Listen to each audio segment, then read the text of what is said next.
तो significance of predation और एक एनर्जी फ्लो आपने पढ़ लिया है।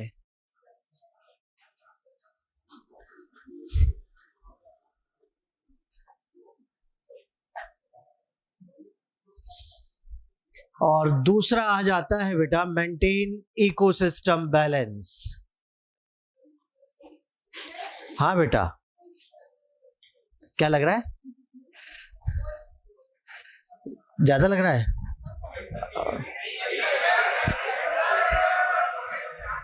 अच्छा, एक स्पीकर यहां भी लगवाए। ठीक है, बस ठीक बात है। ठीक है बेटा, ठीक है ठीक है ठीक है। अरे इधर इधर, मेंटेन इकोसिस्टम बैलेंस। अब सही है बेटा? चलो, आप सब चुप होंगे तो अपने आप अच्छी आवाज आएगी। प्रीडेटर्स इकोसिस्टम का बैलेंस बना के रखते हैं। कैसे? आओ देखते हैं। चले एक ग्रासलैंड में चलते हैं, और ग्रासलैंड में ग्रास को खाने के लिए आप तो जानते हैं कि हर्बियोर है, और हर्बियोर्स को खाने के लिए जे रहा। जब ये होता है तो सबको खा पी के बैलेंस रखता है। हर्बियोर कम रहते हैं तो ग्रास कम खाते हैं। ग्रास बची रहेगी तो हर्बियोर भी बचेंगे, और हर्बियोर बचेंगे तो कार्निवोर भी बचेंगे। सब बढ़िया चल रहा है। लेकिन ले जाओ रे इसको कहीं, क्योंकि किसी का क्या इंपॉर्टेंस है। जैसे ही आपने इसको हटाया, क्या हर्बियोर के नंबर बढ़ जाएंगे? और जब हर्बियोर के नंबर बढ़ जाएंगे तो क्या वो ज्यादा ग्रास खा जाएंगे? और एक ग्रास तो गई जो गई, खुद भी आपस में लड़ लड़ के मर जाएंगे। इसका इंपॉर्टेंस समझ में आ रहा है आपको? तो कह दो बेटा, predators maintain ecosystem balance bye keeping prey population under control. Bye keeping prey population under control. ये अपनी प्रे पॉपुलेशन को कंट्रोल करके, प्रे पॉपुलेशन को कंट्रोल करके इकोसिस्टम का बैलेंस बना के रखते हैं। ये सीधी लाइन एनसीईआरटी की, साथ में याद हो जाना चाहिए। By keeping prey population under control to maintain ecosystem balance. यहां इकोसिस्टम बैलेंस कैसे बनाते हैं, सिंपल तो मैंने समझा दिया, लेकिन आपके एनसीईआरटी तो इंटरनेशनल एग्जांपल देती है। और इसके लिए आप बच्चों को तुरंत लिए चलते हैं बेटा ऑस्ट्रेलिया। 1920 की बात है। मैं सबकी आवाजें पहचानता हूं, कौन बोल रहा है, और तुरंत उसके पिताजी को बोला जाएगा कि बालक रशिया से एमबीबीएस करने के क्या इसको रशिया भेज दो, वहीं एमबीबीएस करेगा ये। 1920s की बात है बेटा, और याद रख ले, यहां पर एक प्लांट गलती से इंट्रोड्यूस हो गया जिसका नाम था प्रिकली पियर कैक्टस। आप कहें सर गलती से कैसे इंट्रोड्यूस हो गया? गलती से इंट्रोड्यूस होने का मतलब है, आप जानते हैं कि जैसे अपने इंडिया में पार्थेनियम ग्रास, जब वीट क्रॉप आई थी तो उसके साथ अनवांटेड सीड आ गए थे। अगर ऐसा है तो वहां भी प्रिकली पियर कैक्टस पहुंचा। और जब कोई बाहर से पहली बार आया है तो बताओ क्या उसका नेचुरल प्रीडेटर वहां होगा? तो इसका नेचुरल प्रीडेटर एब्सेंट है। और जब नेचुरल प्रीडेटर एब्सेंट है, इसको कोई खाने वाला नहीं होगा, तो इसकी ग्रोथ कम होगी कि ज्यादा? ज्यादा कि बहुत ज्यादा? और अगर इतनी ग्रोथ होगी तो वहां के लोकल प्लांट को सप्रेस करने लग गया है। और जब लोकल प्लांट नहीं उग पाएंगे तो वहां के हर्बियोर तो लोकल को ही खाते थे। अरे उनकी ग्रोथ, उनका खाना कम हो रहा है और आपस में झगड़ा बढ़ रहा है, हर्बियोर्स का नंबर कम होने लग जाएगा। बहुत मुश्किल है, इकोसिस्टम का बैलेंस गड़बड़ हो रहा है। ऐसे टाइम पर ऑस्ट्रेलियंस को चिंता हुई और वहां पर एक कैक्टोफेगस मोथ को लाके छोड़ा, लेकिन पहले आप ये भी लिखो कि इट कॉज हैवॉक, तबाही, इन मिलियंस ऑफ हेक्टार रेंजलैंड। इसने, रेंजलैंड का मतलब ग्रासलैंड होता है बेटा, इसने मिलियंस ऑफ हेक्टार ग्रासलैंड में फैलकर तबाही मचा दी और वहां इकोसिस्टम का बैलेंस गड़बड़ हो गया। फिर इन्होंने यहां कैक्टोफेगस मोथ को लाके छोड़ा और इस मोथ ने इसको खा पी के कंट्रोल किया। समझ जाओ, प्रीडेटर है तो बैलेंस है, प्रीडेटर नहीं तो बैलेंस भी नहीं। समझ पा रहे बेटा आप? आज ठंड रखो बेटा। लेकिन अब मन में क्वेश्चन आया कि मोथ भी तो पहली बार आया है, क्या मोथ को खाने के लिए भी किसी और को लाना पड़ेगा? कोई जरूरत नहीं है किसी को लाने की, अपने आप ही कंट्रोल हो जाएगा। और अपने आप कैसे कंट्रोल होगा ये ग्राफ आपको समझाएगा। ये देखें बेटा, यहां पर आज हम टाइम के साथ पॉपुलेशन का ग्राफ प्लॉट कर रहे हैं, टाइम के साथ पॉपुलेशन का ग्राफ प्लॉट कर रहे हैं। बनाएंगे हम ग्राफ, लेकिन उसके पहले आपसे कह देते हैं कि ग्राफ बायोलॉजी का है, रफली प्लॉटेड है। कोई भी बालक या बालिका मेरे से एक एक मिनट का हिसाब ना मांगे। यहां आप जानते हैं कि इस ग्राफ के अंदर हम देख सकते हैं कि ये देखो आप, ये देखो आप,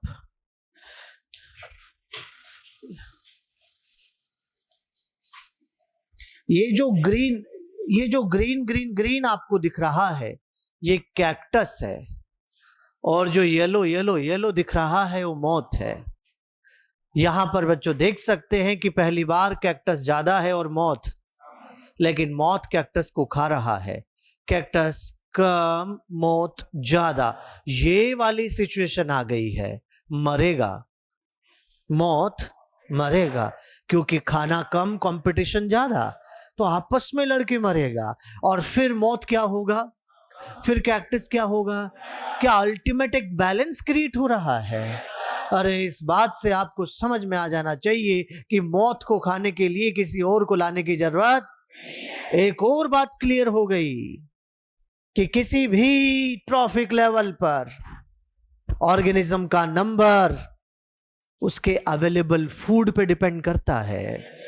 जैसे आपके पास एक फूड चेन है जहां पर मैंने आपको लिखा कि ग्रास है, रैबिट है, वही वुल्फ है, लायन है। क्या आप जानते हैं ये रहा T1। यहां मान लीजिए हमारे पास में 10 लाख या 1 करोड़ ग्रास है। यहां पर आपने कह दिया कि 10 लाख ग्रास है, यहां पर 100 रैबिट है, यहां 10 भेड़िए हैं, यहां 1 लायन है। स्टेटमेंट आ रहा है, आने दो बेटा। ग्रासलैंड में 100 रैबिट रह रहे हैं, रह पा रहे हैं, रह सकते हैं, क्योंकि ग्रास 10 लाख है।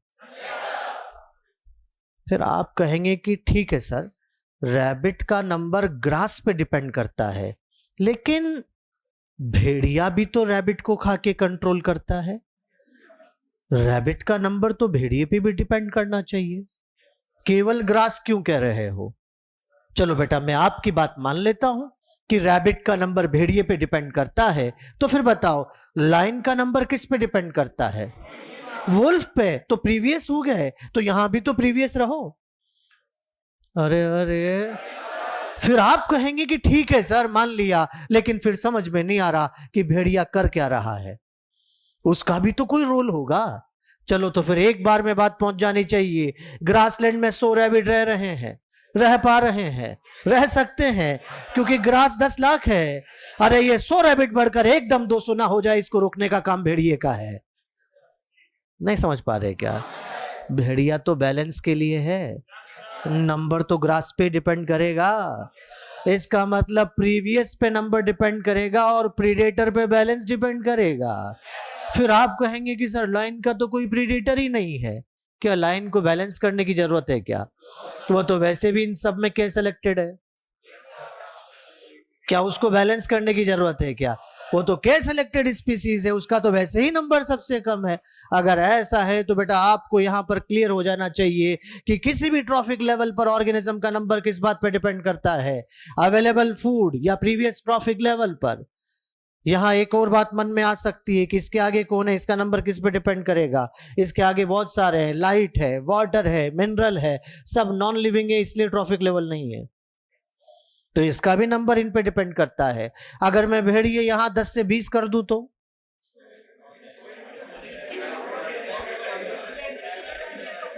कुछ टाइम बाद वापस 10 हो जाएंगे।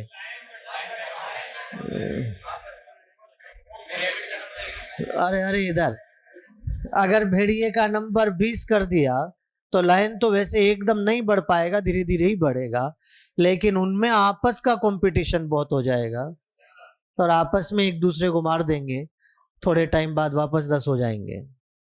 अगर मैं ग्रास को 10 लाख से 20 लाख कर दूं तो रैबिट बढ़ेगा तो भेड़िया बढ़ेगा तो फिर लायन भी बढ़ जाएगा। इसका मतलब नंबर तो प्रीवियस फूड पे डिपेंड करता है। तो यहाँ 2 स्टेटमेंट लिखेंगे हम। पहले जल्दी से यहां तक पहुंचो।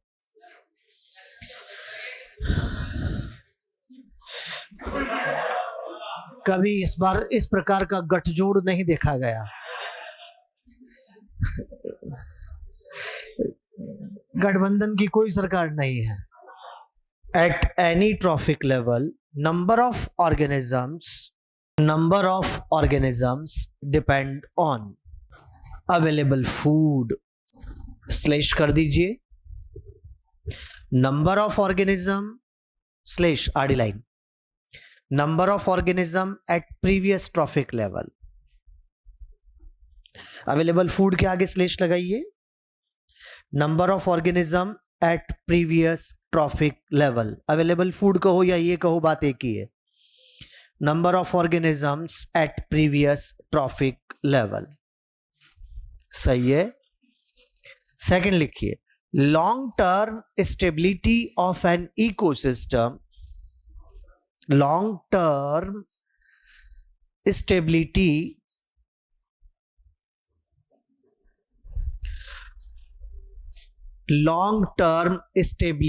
of an ecosystem / food chain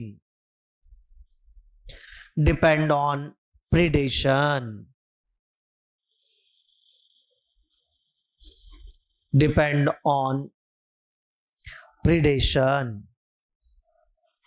लिख लिया बेटा।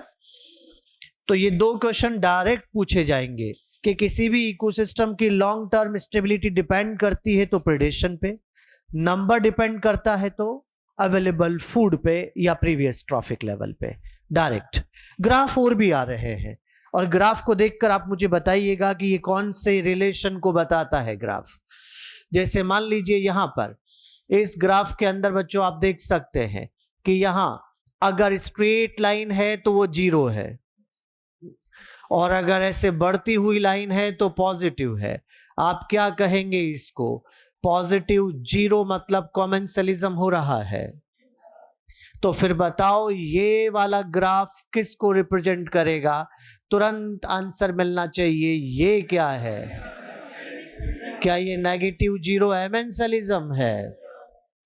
तो फिर बताओ ये वाला ग्राफ किसको रिप्रेजेंट करेगा? तुरंत आंसर आ जाना चाहिए। क्या ये नेगेटिव कंपटीशन है?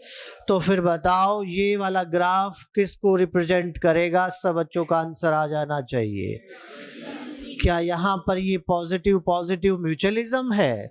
क्योंकि ए ज्यादा तो बी भी, ए कम तो बी भी। तो फिर बताओ ये वाला ग्राफ किसको रिप्रेजेंट करेगा? यहां पर आपके पास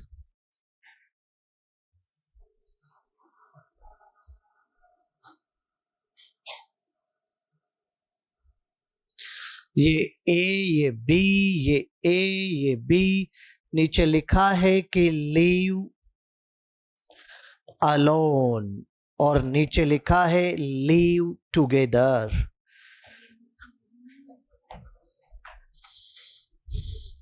बात समझ में आ रही है? ये टाइम जब दोनों अकेले रहते हैं, जब दोनों अलग अलग रहते हैं, ओ सॉरी साथ रहते हैं। कंपटीशन, देखो जब दोनों अकेले अलग अलग हैं तो उस केस में दोनों की ग्रोथ ज्यादा है, और जब दोनों साथ आते हैं तो दोनों की ग्रोथ, साथ आने से दोनों को नुकसान है। अब अकेले भी हैं साथ में भी है, इंटरेक्शन कब होता है, अकेले होने पे कि साथ होने पे? तो रिप्रेजेंट वही करेंगे जो साथ होने पे हो रहा है। कुछ बच्चे कह देते हैं कि सर ये तो ग्रोथ भी तो ज्यादा दिख रही है। अरे दिख कब रही है? जब अलग हैं। अलग होने पे रिलेशन इंटरेक्शन थोड़ी होगा, यहां पर साथ आने पे इंटरेक्शन होगा, तो रिप्रेजेंट वो करेंगे जो साथ आने पे हो रहा है। तो यहां पर ये नेगेटिव नेगेटिव है क्योंकि साथ आने से दोनों को नुकसान है। यहीं पर इस ग्राफ को अगर ऐसे कर देते हो आप, इसी ग्राफ को अगर आप ऐसे कर देते हो,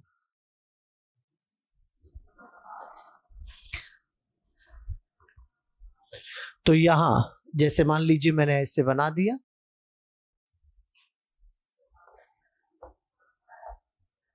ये ए ये बी, ये ए ये बी, यहां तो लिखा लीव अलोन, उल्टा कर दिया मैंने, और यहां लिखा लीव टुगेदर। अब बताओ क्या होगा? म्यूचुअलिज्म और प्रोटो कॉपरेशन दोनों हो सकता है। कुछ बच्चे प्रोटो कॉपरेशन पे जाने की कोशिश कर रहे हैं क्योंकि उनको ऐसा लग रहा है कि अलग होने के बाद दोनों जिंदा हैं, लेकिन मैं कहूंगा कि प्रायोरिटी तो म्यूचुअलिज्म ही है। दोनों अलग होने के बाद दोनों एक साथ कम हो रहे हैं। प्रोटो कॉपरेशन में तो किसी एक को ऑप्शन मिल सकता है, दोनों एक साथ एज इट इज कम हो रहे हैं, इसका मतलब म्यूचुअलिज्म है। और आपको क्या पता अलग हुए कितना टाइम हुआ? क्या अलग होते ही मर जाते हैं? अभी तो शुरुआत है, आगे बढ़ाओ टाइम को, धीरे धीरे दोनों मर जाएंगे। अरे अरे, अगर ऐसा है तो प्रायोरिटी अगर देना पड़े तो म्यूचुअलिज्म है, लेकिन अगर म्यूचुअलिज्म ऑप्शन में ना मिले तो प्रोटो कॉपरेशन है। तुरंत सब बच्चे ग्राफ बना लेंगे। कौन सा वाला बेटा? फोर्थ वाला नेगेटिव नेगेटिव हो जाता अगर ग्राफ केवल यहां से बनाया जाता।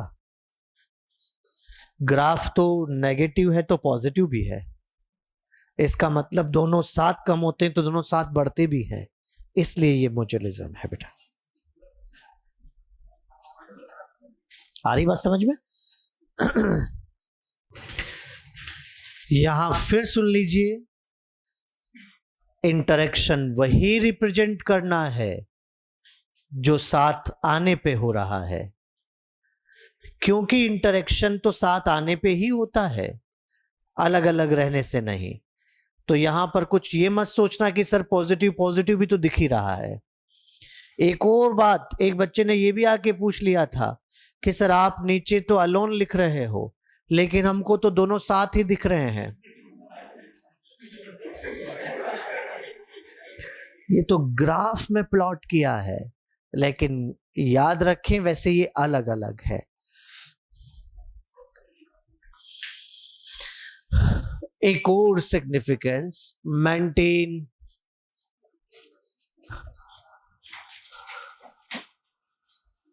Ecosystem diversity. प्रेडेटर्स इकोसिस्टम की डाइवर्सिटी बना के रखते हैं। कैसे? आओ पहले सिंपल एग्जांपल लेते हैं, फिर एनसीईआरटी का इंटरनेशनल एग्जांपल भी समझेंगे। तो चलें पहले ग्रासलैंड में ही चलते हैं। आप जानते हैं कि ग्रासलैंड में ग्रास को खाने के लिए हर्बियोर रैबिट भी है, काऊ भी है, दोनों को खाने के लिए कार्निवोर ये रहा। अब ध्यान देना, जब ये होता है तो कभी रैबिट खाता है तो कभी काऊ खाता है, दोनों को कम रखता है, और जब दोनों कम रहते हैं तो ग्रास कम खाते हैं, ग्रास बची रहती है। मुझे आंसर मिलना चाहिए।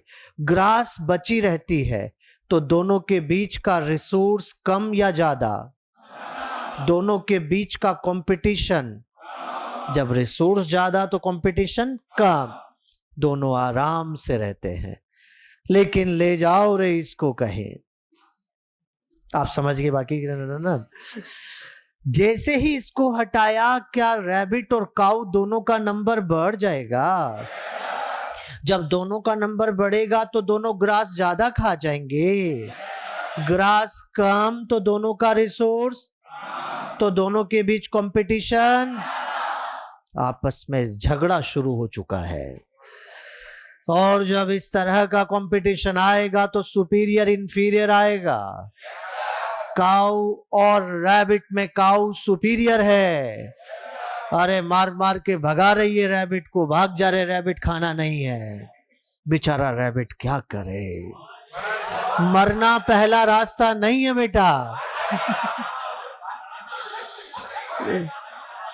जीवन में बहुत संघर्ष है बच्चों, ऐसे कोई मरना पहला रास्ता थोड़ी है। रैबिट के पास 3 रास्ते हैं, या तो वो छोड़ दे, नहीं छोड़ पाए तो बदल ले, और कुछ ना कर पाए तो मर जाए। वो अलग बात है भाई। मैंने पहला रास्ता क्या बताया? छोड़ दे एरिया। क्या छोड़ दे बेटा? या फिर वो नहीं, एरिया नहीं छोड़ सकता तो बदल ले। बेटा काम ग्रास के अलावा कुछ और खाने लग जाए, क्या ग्रास ही खाना जरूरी है क्या? तो या तो छोड़ो या फिर बदलो, और अगर कुछ नहीं कर पाओ तो फिर मर जाओ। लेकिन एक बात है बेटा, क्या क्या क्या क्या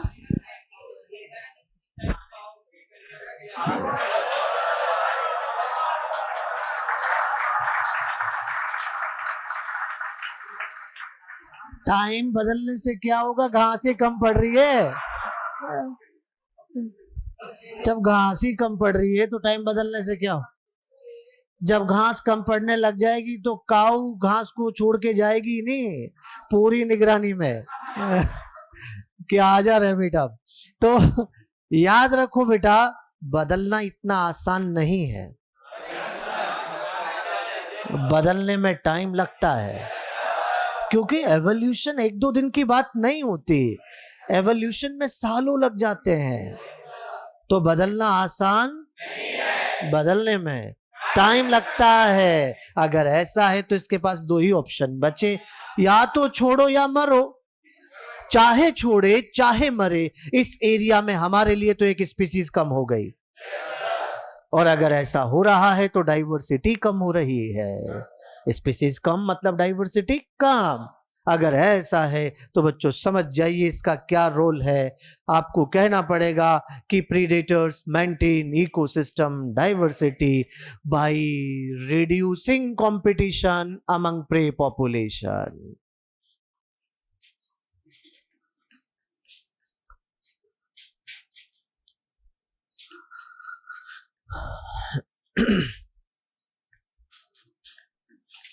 प्रे पॉपुलेशन के बीच कंपटीशन को कम करके ये डाइवर्सिटी बना के रखता है।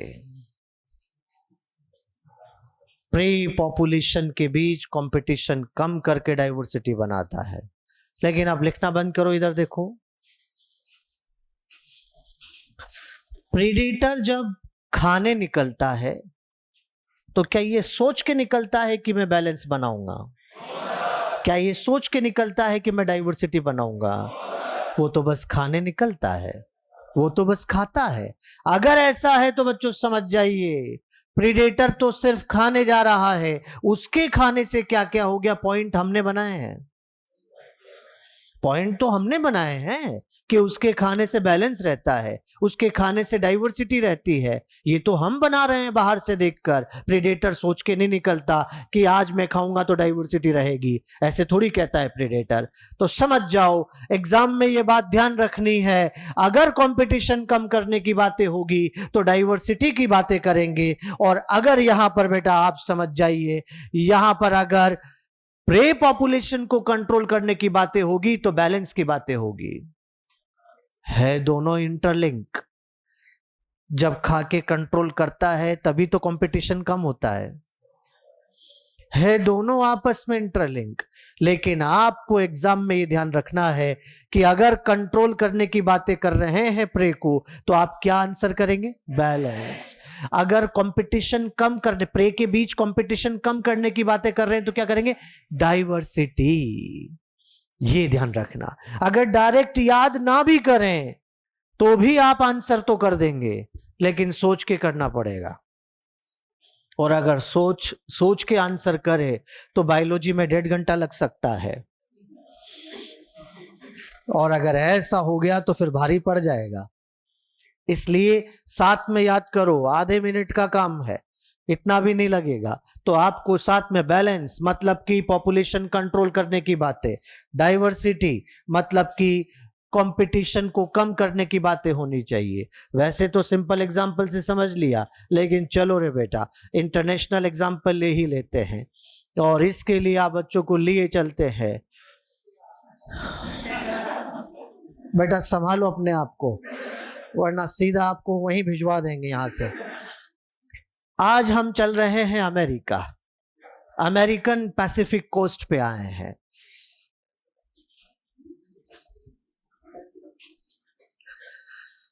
और यहां पर इंटरटाइडल एरिया है बेटा, और इंटरटाइडल क्या होता है ये आप जानते हैं। और इस इंटरटाइडल एरिया में एक प्रीडेटर जिसका नाम है स्टारफिश पाइसेस्टर,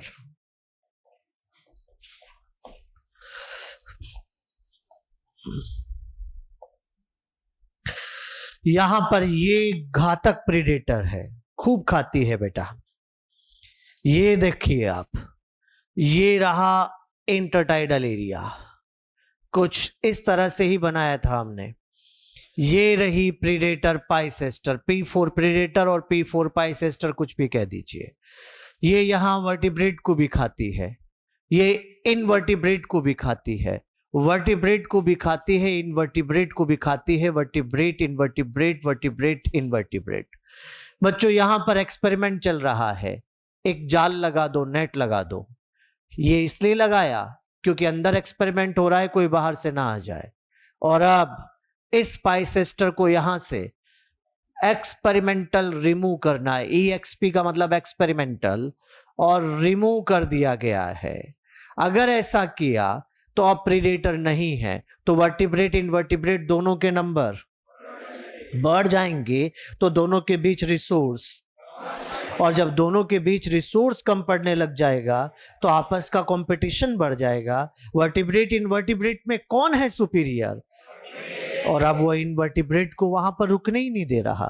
बेचारा इनवर्टिब्रेट क्या करे, उसके पास वही 3 रास्ते हैं, या तो छोड़ो या बदलो या मरो। बदलने का रास्ता अभी बदलने में, अगर ऐसा है तो रास्ते 2 ही बचे, या तो छोड़ो या छोड़ने का रास्ता हमने नहीं छोड़ा, लगा दिया ना जाल वहां।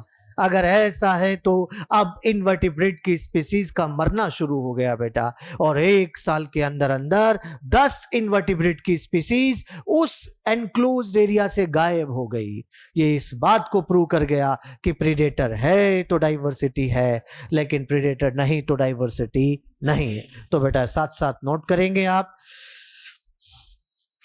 यहां पर एनक्लोज्ड एरिया है और पाइसेस्टर को एक्सपेरिमेंटल रिमूव किया जा रहा है।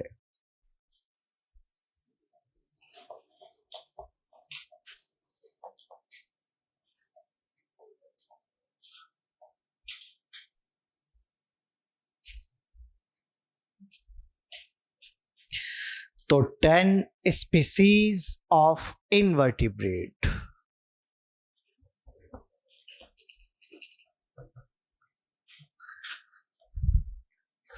extinct within a year due to heavy interspecific competition.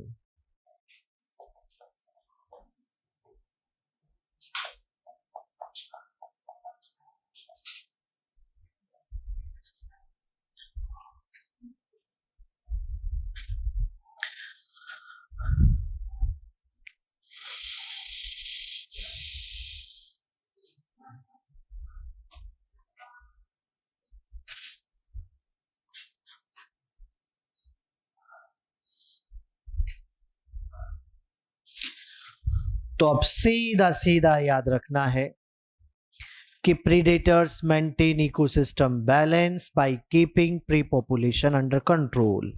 Predator maintain ecosystem diversity by reducing competition among pre population.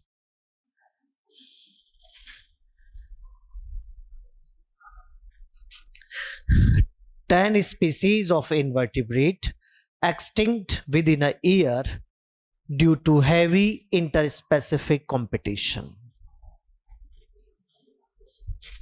देखो बेटा, आज हमें प्रीडेटर की एक और आदत पता लग रही है. प्रीडेटर के बारे में एक और बात समझ में आई है. वो कभी रैबिट खाता है, तो कभी काऊ खाता है, तो कभी डियर खाता है. बदल बदल के खाता है. कभी किसी एक प्रे के पीछे नहीं पड़ता. चालाक है, इंटेलिजेंट है, समझदार है. अगर आज लायन सोच ले कि अगले 1 महीने तक रैबिट ही खाऊंगा, खा जा. इलाके से रैबिट खत्म ही कर देगा. तेरा भी तो नुकसान होगा, प्रे भी तो कम हो रहा है. इससे अच्छा है किसी एक प्रे के पीछे मत पड़ो, बदल बदल के. इससे फायदे होंगे, प्रे मेंटेन रहेंगे सारे के सारे. तभी तो एनसीईआरटी लिखती है कि predators are prudent in nature.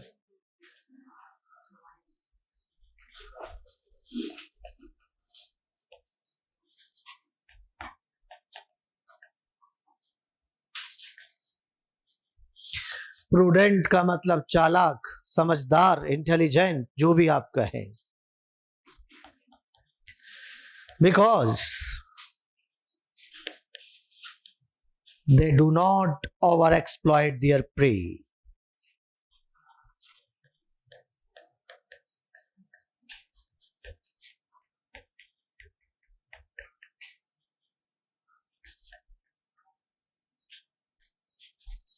वो अपने प्रे को जरूरत से ज्यादा ओवर एक्सप्लॉइट नहीं करते. लेकिन मन में फिर क्वेश्चन आया, इतना भी समझदार नहीं है जो गिन गिन के खाएगा कि आजकल इलाके में रैबिट कम चल रहे हैं, उधर ना जाऊं. अरे बेटा, वो गिन गिन के नहीं, चुन चुन के खाता है. कैसे? वो तो शिकार के लिए निकलता है. जो पहले मिल जाए उसको खाएगा, और पहले रोज रैबिट नहीं मिलता, नेक्स्ट स्टेटमेंट पहुंचे तभी यहां भरना. इलाके में जिसके नंबर सबसे ज्यादा, उसके पहले मिलने की प्रोबेबिलिटी ज्यादा है. अगर ऐसा है तो अपने आप ही कंट्रोल हो जाएगा. और अगर सबको इस तरह से बैलेंस करके खाएगा तो डाइवर्सिटी भी मेंटेन रहेगी. और हम बाहर से देखेंगे तो हमें तो चालाकी दिखेगा कि हाँ, ये किसी एक प्रे को नहीं खा रहा, ये बदल बदल के खा रहा है. फिर एक और क्वेश्चन आया कि सर आजकल तो हर्बीओर भी प्रीडेटर है. कहा था हमने कि आजकल तो जो लिविंग को खाते हैं सब प्रीडेटर है. इसका मतलब यहां तो आपने प्रीडेटर लिखा ना, कार्निवोर थोड़ी लिखा. इसका मतलब हर्बीओर भी आएंगे. इसका मतलब रैबिट भी प्रूडेंट है, वो भी प्रूडेंट है क्योंकि वो भी प्रीडेटर है। चलो लायन के पास तो ऑप्शन है कि वो प्रे बदल लेगा। क्या रैबिट घास छांट छांट के खाएगा? अरे बेटा, रैबिट प्रे नहीं, एरिया बदलता है। आज वो इस एरिया की ग्रास खाएगा, फिर इस एरिया, फिर इस एरिया, फिर इस एरिया, फिर इस सीक्वेंस बदल सकती है। अगर ऐसा है तो समझ जाइए वो किसी एक एरिया में ही नहीं खाता है। अगर रैबिट सोच ले कि अगले 1 महीने तक यहीं की घास खाऊंगा, खा जा खा जा खा जा खा जा खा जा, इतना ग्रासलैंड छोटा हो जाएगा। अगर ऐसा है तो नुकसान उसका भी होगा, इसलिए वो भी एरिया बदलता है। और वो एरिया बदलता नहीं, अपने आप बदल जाता है, क्योंकि हर तरफ वो एक ही तरफ नहीं जाएगा। हो सकता है कि कल इधर घास खाने गया था, आज इधर से चिड़िया की चहकने की आवाजें आ रही है, उसे ऐसा लग रहा है कि उधर कोई बड़ा प्रीडेटर है, तो वो अपने आप इधर आके खाने लग जाएगा। एरिया बदल गया। ये सब नेचर का सिस्टम है, ये सब डेवलप्ड है, वो जानबूझ के नहीं कर रहा, वो अपने आप ही हो रहा है। अगर ऐसा है तो बाहर से हम देखेंगे तो हमें तो यही दिखेगा कि उसने एरिया बदल के खाया है। तो बेटा हम उसको किस नाम से पुकार रहे हैं? प्रूडेंट। स्टेटमेंट आ रहा है, प्रीडेटर के प्रूडेंट होने से डाइवर्सिटी मेंटेन रहती है।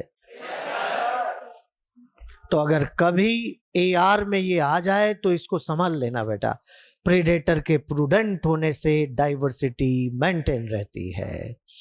तो चलिए आगे बढ़ते हैं। और लास्ट एक और significance, biological control method.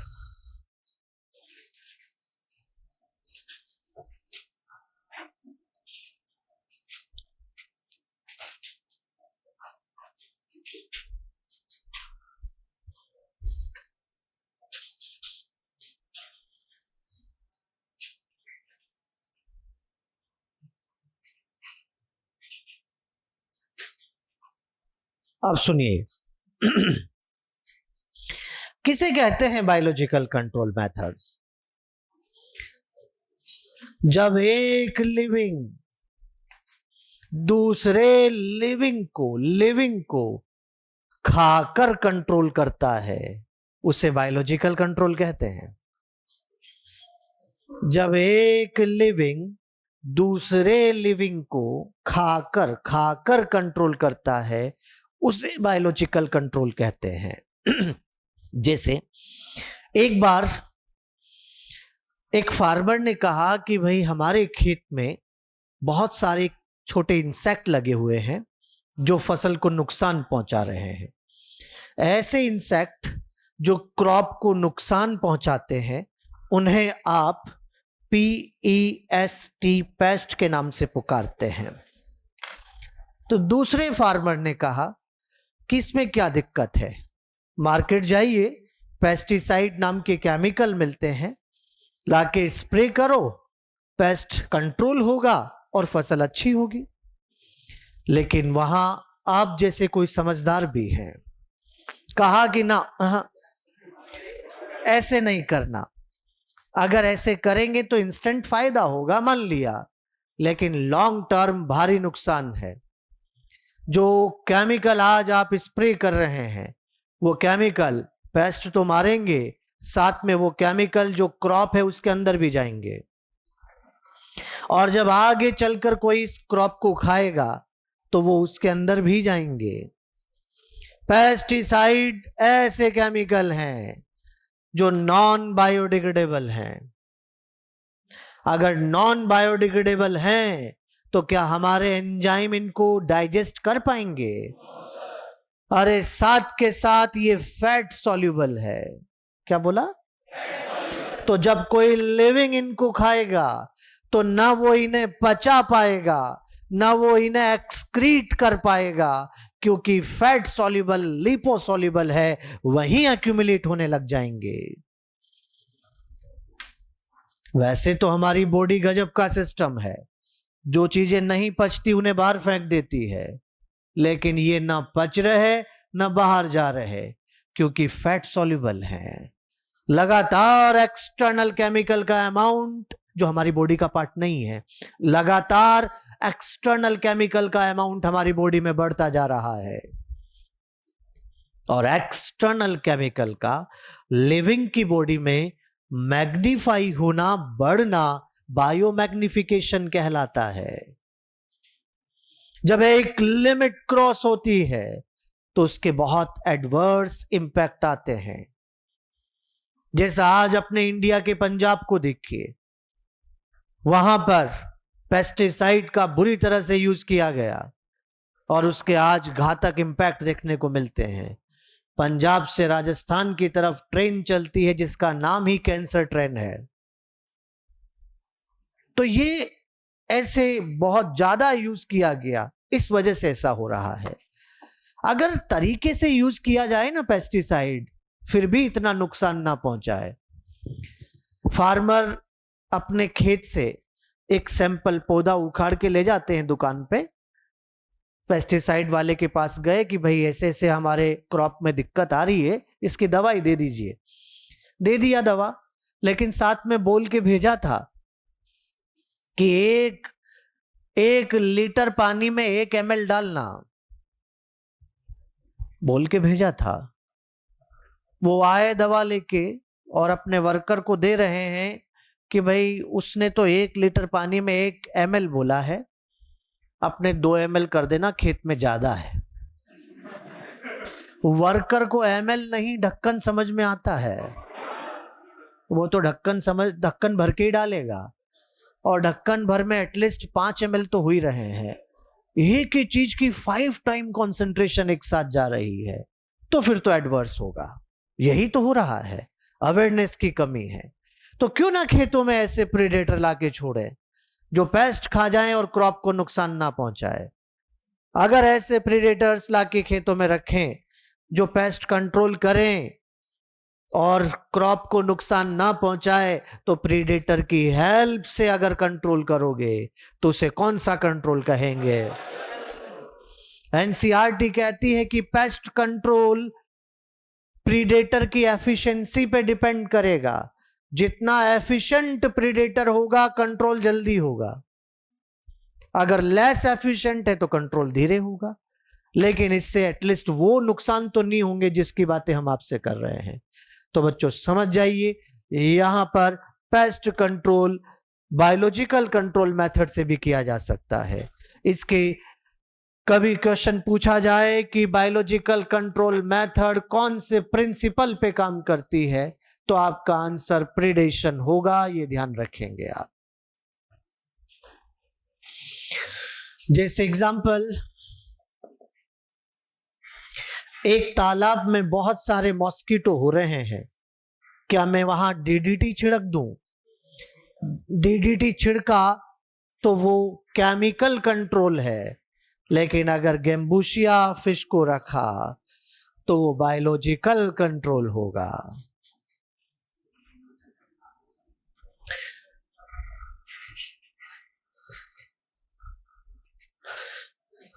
Mosquito, by eating mosquito larva.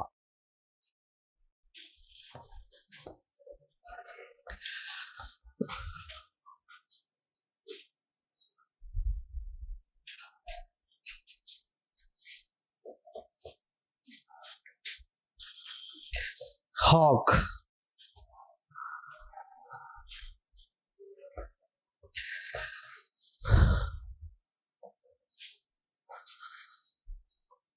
Farmers खेतों में बाज पालते हैं, हॉक। अपने इंडिया में नहीं, बाहर के फार्मर।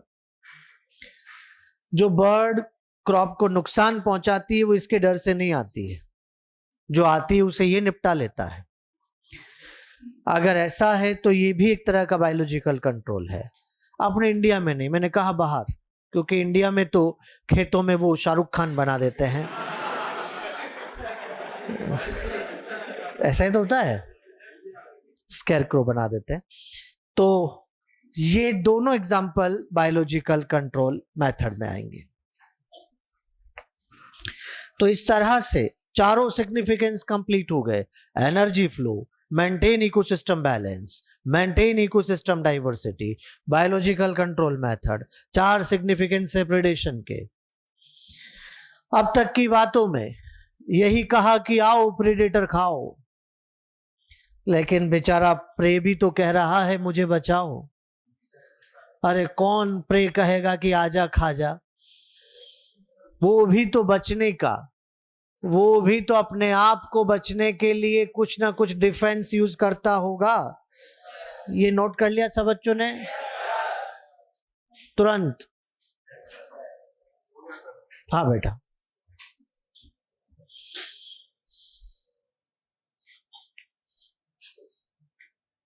डिफेंस नेक्स्ट, क्योंकि एनसीईआरटी साथ में लिख रही है कि प्रे बचने के लिए क्या क्या करता है।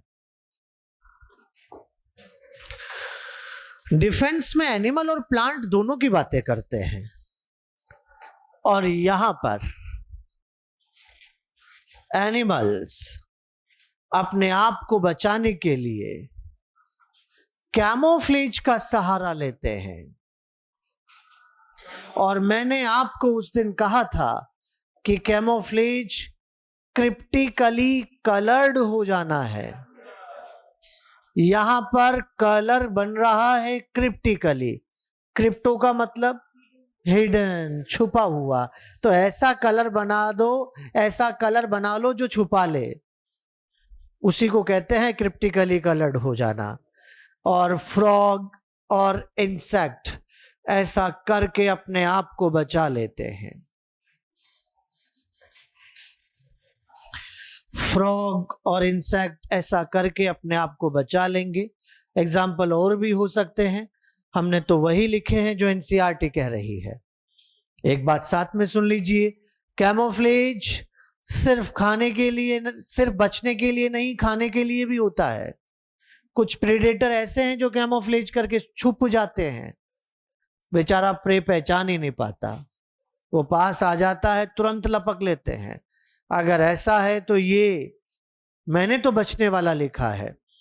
इसी तरह से आपने एक एग्जाम्पल सुना होगा, मोनार्च बटरफ्लाई। अरे बहुत गंदे स्वाद की होती है, हाईली डिस्टेस्टफुल। कोई बालक या बालिका ना कहे कि सर आपको कैसे पता। बेटा एनसीईआरटी ने बताया, और इसका प्रीडेटर बर्ड है। बर्ड जब एक बार खाती है तो दोबारा नहीं आती। अपने बच्चों को भी समझा देती है, उधर मत जाना, गंदे स्वाद वाले हैं। लेकिन इसका स्वाद गंदा कैसे हो गया? इसके कैटरपिलर स्टेज की बात है, इसके बचपन में ही ऐसा हुआ। कैटरपिलर स्टेज बटरफ्लाई का, ये उस टाइम पर ईट पॉइजनस सीड,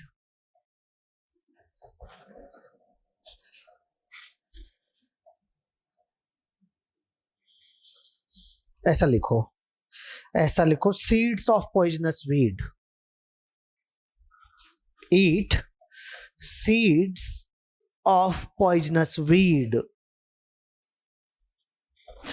पॉइजनस वीड के सीड खा जाती है, कैलोट्रोपिस के सीड खा जाती है, और ये केमिकल उसके अंदर जाकर उसका स्वाद गंदा कर देता है। आराम से बेटा, संभालो। ये केमिकल को लेकर वो खुद अडेप्टेड है।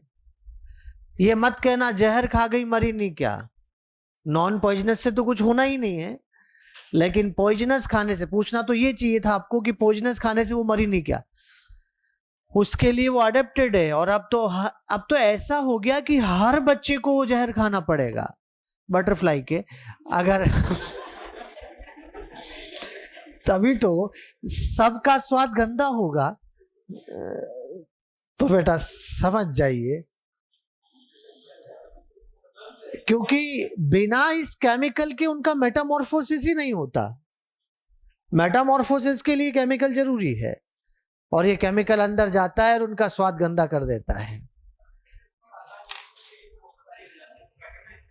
बिल्कुल। जो ऐसे हैं जिनको कंट्रोल वे में फीड किया जा रहा है, उनका बायोटिक पोटेंशियल नेचर ने वैसा ही बनाया है, क्योंकि हर एक ने अपने अपने सर्वाइवल के हिसाब से रिप्रोडक्टिव स्ट्रेटजी को डेवलप किया है। ये बता चुके हैं हम आपको। तो उनका बायोटिक पोटेंशियल उस अकॉर्डिंग ही डेवलप हुआ है बेटा, वरना नेचर में अब तक तो भारी पड़ जाता।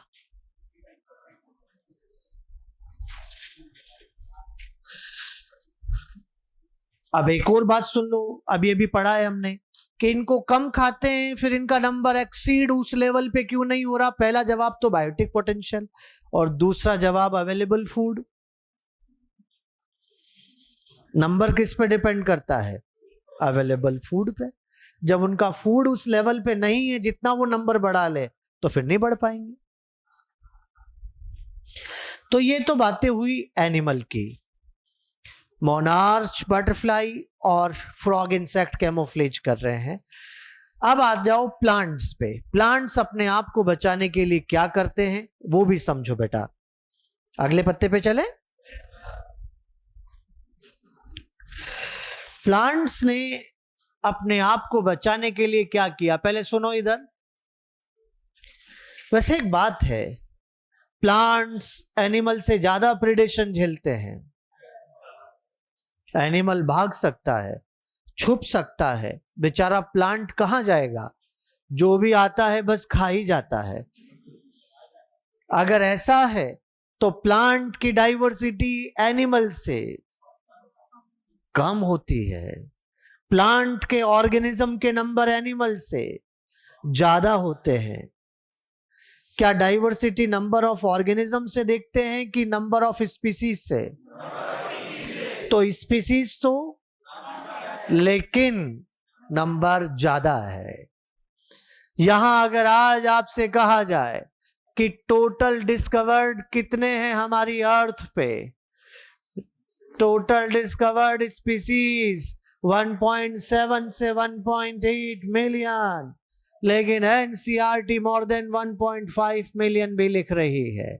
इकोलॉजी में तो यही लिखा है। आपने 1.7 से 1.8 कहा, वो ज्यादा सही, ये गलत नहीं, क्योंकि मोर देन है। अगर ऐसा है तो बेटा समझ जाइए, यहां पर इसमें अगर आज जो टोटल डिस्कवर्ड है उसमें अगर आप एनिमल और प्लांट को देखते हैं तो एनिमल्स मोर देन 70% है और प्लांट्स केवल 22% है। जितने टोटल डिस्कवर्ड एनिमल है उसका 70% इंसेक्ट है, और जितने टोटल इंसेक्ट है उसका 25% फाइटोफैगस है। समझ जाओ, केवल प्लांट पे ही फीड करते हैं, फाइटोफैगस है। इस लेवल का प्रेडेशन झेल रहे हैं बेचारे प्लांट। इसीलिए तो प्लांट की डाइवर्सिटी एनिमल से कम है, लेकिन अपने आप को बचाने की कोशिश तो करते ही है। और इन्होंने अपने आप को बचाने के लिए क्या क्या किया, इसके लिए पहला एग्जाम्पल हम यहां पर ओपनशिया मतलब कैक्टस और अकेशिया का ले रहे हैं। अकेशिया ओपनशिया दोनों के पास कांटे होते हैं, कांटे। अरे ये कांटे इनको बचाने आए हैं। जब आप फिजियोलॉजी पढ़ते हो तो कहते हो कांटे ट्रांसपिरेशन कम करने आए हैं। जब आज इकोलॉजी पढ़ रहे हो तो कह रहे हो कि कांटे बचाने आए हैं। आप तो दोनों पढ़ते हो, साथ में कह दो कांटे ट्रांसपिरेशन कम करने के साथ साथ बचाते भी हैं। दूसरा आता है कैलोट्रोपिस, आंकड़ा, आंख, मदार। इसको तोड़ो आप, एक मिल्की जूस निकलता है, उसमें कार्डियक ग्लाइकोसाइड्स होते हैं बेटा, कार्डियक ग्लाइकोसाइड्स हैं। और कार्डियक ग्लाइकोसाइड्स यहां पर जो खाता है इसे, उस पे हार्ट अटैक कर सकता है, मर सकता है। यही वजह है कि कुछ एनिमल तो सूंघ के निकल जाते हैं। हर कोई इस पे फीड नहीं करता, और जब कंट्रोल फीडिंग होती है तो ये बचा रहता है। इसी तरह से आपने सत्यानाशी का नाम सुना होगा, आर्जिमोन मैक्सिकाना। आर्जिमोन मैक्सिकाना को सत्यानाशी कहा जाता है क्योंकि उसके अंदर न्यूरोटॉक्सिन है। कैटल्स, एनिमल्स उसे नहीं खाते हैं क्योंकि जो खाता है उसका सत्यानाश हो जाता है। इसी तरह से और भी कई सारे केमिकल्स जिनके नाम आपके एनसीईआरटी आपके लिए लिख रही है, जैसे यहां पर ओपियम है, कैफीन है, निकोटीन है, क्यूनीन है, स्ट्राइकनीन है, ये सब के सब इन्हें बचाने आए हैं, इन्हें बचाने आए हैं।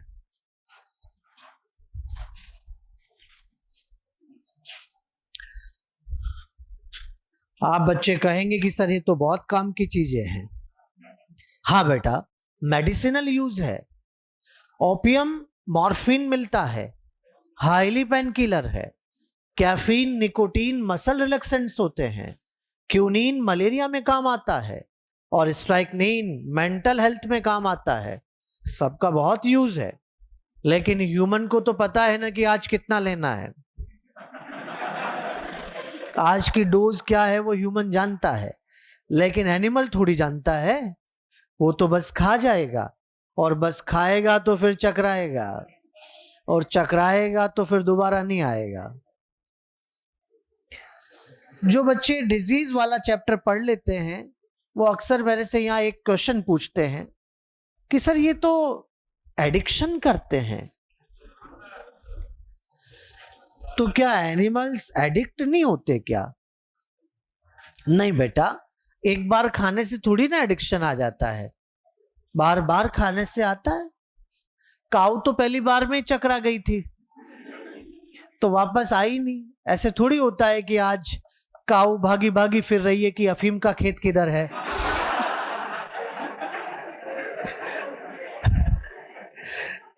नहीं, इस तरह का कोई एडिक्शन नहीं। तो ये कंप्लीट प्रेडेशन हो गया है। बिल्कुल आखिरी लाइन तक आपने एनसीईआरटी से पढ़ लिया है। चलेंगे सब बच्चे एनसीईआरटी।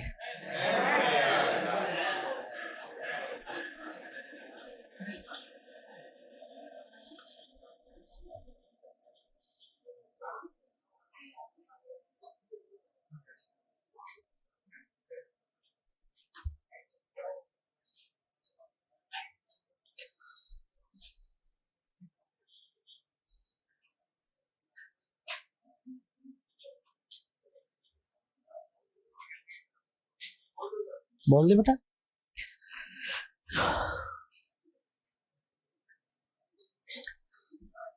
जिनके पास पुरानी एनसीईआरटी है वो पत्ता नंबर 233 पे चलेंगे, और जिनके पास नई वाली है वो 36 माइनस कर लेंगे, क्योंकि आंकड़ा 36 का चल रहा है।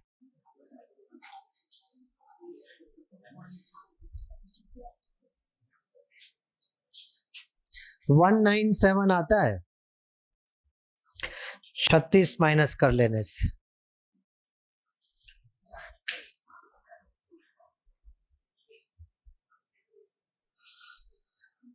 Predation, second paragraph, third line.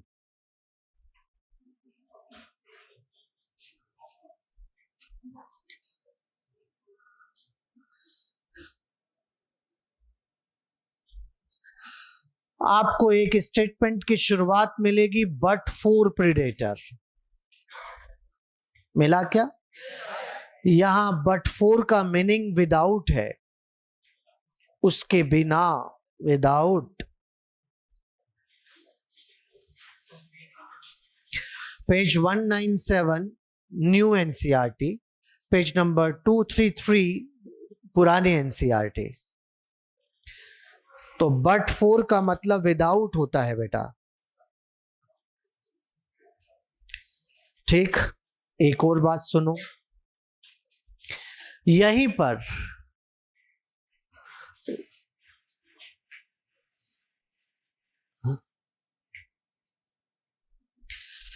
ये वाली लाइन भी आप आके पूछेंगे predation, parasitism, and commensalism share a common characteristic. The interacting species live closely together. तो बच्चे आके पूछते हैं कि सर यही तीन है क्या? ना, सारे आएंगे। क्या आगे ओनली लिखा है? ना, ये तो सिर्फ एक जनरल बात लिखी है कि इंटरेक्शन के लिए लिव क्लोजली टुगेदर, मतलब एरिया एक होना चाहिए। इस क्लोजली टुगेदर का मतलब फिजिकल अटैचमेंट ही हो जरूरी नहीं है, एरिया एक होना चाहिए। तो ये तीन नहीं, सारे आएंगे, लेकिन हां अगर वेटेज देना पड़े तो इन तीन को देना एनसीईआरटी। समझ पा रहे हैं आप? वैसे तो ये सारे आएंगे जो टेबल में है आपके पास, ये सारे आएंगे।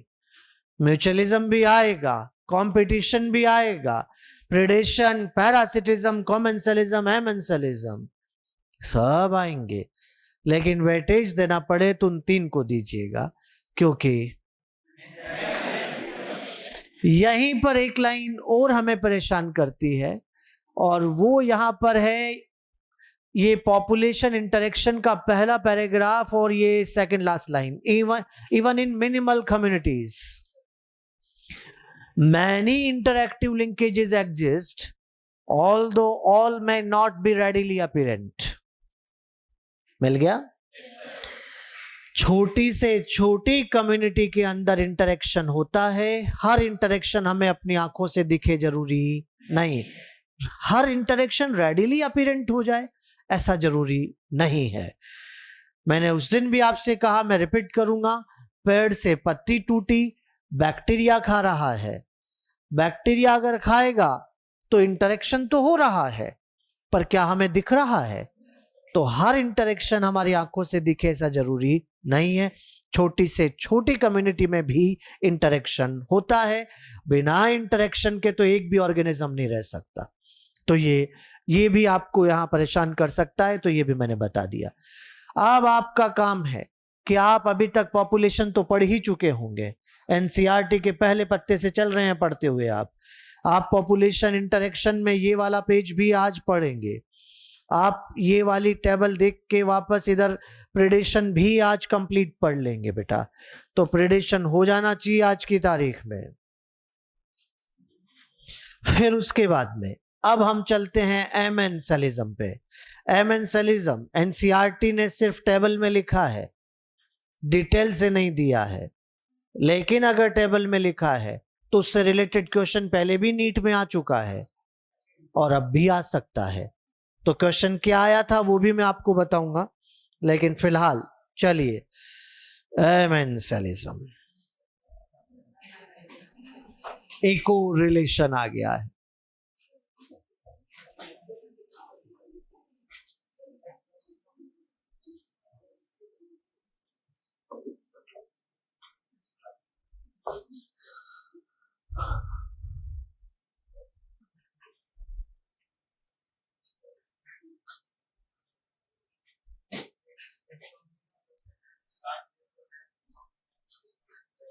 बाहर आ जाना एनसीईआरटी, अभी बाहर अपन रहेंगे ना ब्रेक में। तो नेगेटिव जीरो टाइप का रिलेशन है। मैंने उस दिन भी कहा कि केमिकल वाला रिलेशन है, और यहां केमिकल सिक्रीट करने वाला कोई माइक्रो ऑर्गेनिज्म बैक्टीरिया भी हो सकता है। केमिकल सिक्रीट करने वाला बैक्टीरिया भी हो सकता है। केमिकल सिक्रीट करने वाला कोई प्लांट भी हो सकता है। केमिकल सिक्रीट करने वाला कोई एनिमल भी हो सकता है। गजब का हाइब्रिड है।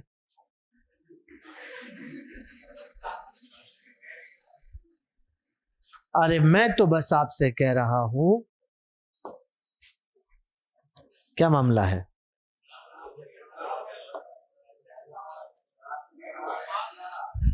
इना चलबे। ओहो, हो गया।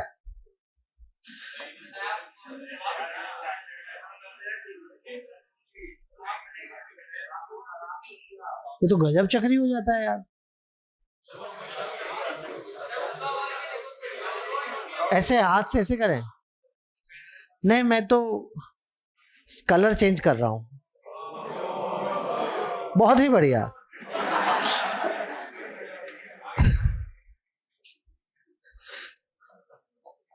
ये एक ऑर्गेनिज्म है, एक बार में तो एक ही होगा, या तो प्लांट, माइक्रोब, बीच में तो वही है, या तो एनिमल। तीनों में से कोई एक है एक बार में, और ये केमिकल सिक्रीट कर रहा है, और इस केमिकल से जो रेंज में दूसरा प्लांट, एनिमल या माइक्रोब आएगा, मारा जाएगा। नेगेटिव, जीरो, इसको कोई फायदा नुकसान नहीं। रिलेशन वही एमेंसलिज्म बन रहा है। जानबूझ के केमिकल सिक्रीट नहीं किया है बेटा, वो केमिकल उसकी बॉडी का बाई प्रोडक्ट है, वो उसे अपनी बॉडी में नहीं रखना चाहता, वो तो एक्सक्रीट कर रहा है। उसकी कोई गलती नहीं कि उसका केमिकल किसी और के लिए टॉक्सिक है, उसकी क्या गलती है? वो तो अपनी जगह अपना काम कर रहा है ना। जो रेंज में आएगा, अगर ऐसा है तो बेटा समझ जाइए, नेगेटिव जीरो। अब इधर देखो, अब देखो नुकसान किसको हुआ है इस बेसिस पर। नुकसान किसने किया ये मत देखना, नुकसान किसको हुआ इस बेसिस पर। एमेंसलिज्म दो तरह की होती है। अगर नुकसान प्लांट को हुआ है तो इसे एलिलोपैथी कहते हैं, और अगर नुकसान एनिमल माइक्रोब को हुआ है तो इसे एंटीबायोसिस कहते हैं। अरे अरे, क्या ये देखेंगे नुकसान किसने किया?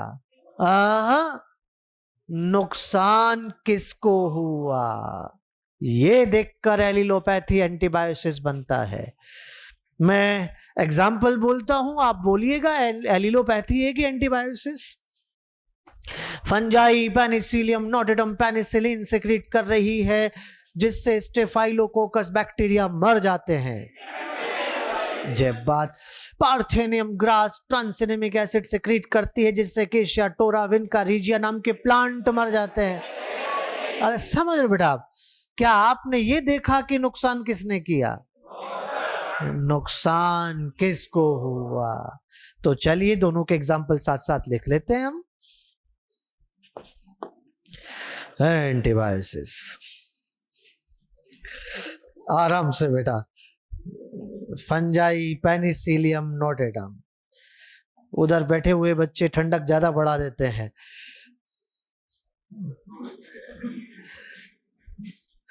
पेनिसिलियम नोटेडम, काम करो, सिक्रीट करो।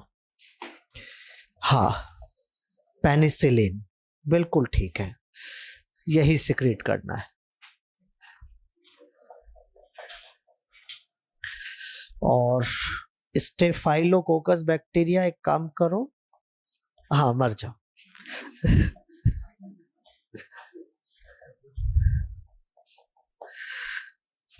एक ही एग्जाम्पल ठीक है। एलिलोपैथी, पार्थेनियम ग्रास, जिसे आप कहते हैं कैरेट ग्रास।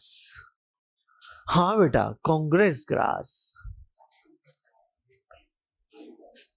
क्योंकि कांग्रेस गवर्नमेंट के टाइम पे आई थी, और उस टाइम पर जैसे इंडिया में कांग्रेस फैली, ये भी फैली।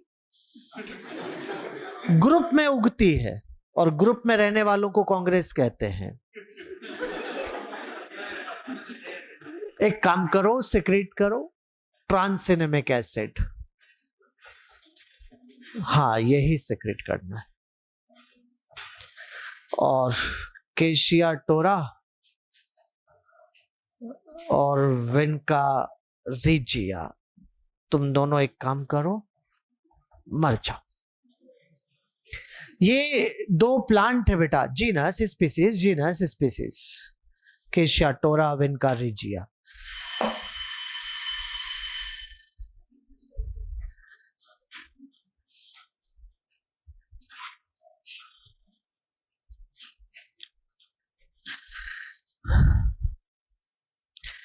नीट में क्वेश्चन पूछा गया था कि एंटीबायोटिक प्रोडक्शन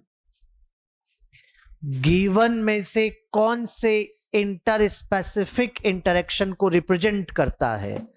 तो आंसर एमेंसेलिज्म होगा। अब पढ़ाई का प्रॉपर शेड्यूल बना लिया जाए, क्योंकि अब 8-8, 10-10 लेक्चर सबके हो चुके हैं, तो सबका रिवीजन, सबको पढ़ना, इकट्ठा कर करके रखने से कुछ नहीं होगा, साथ साथ चलते रहना है।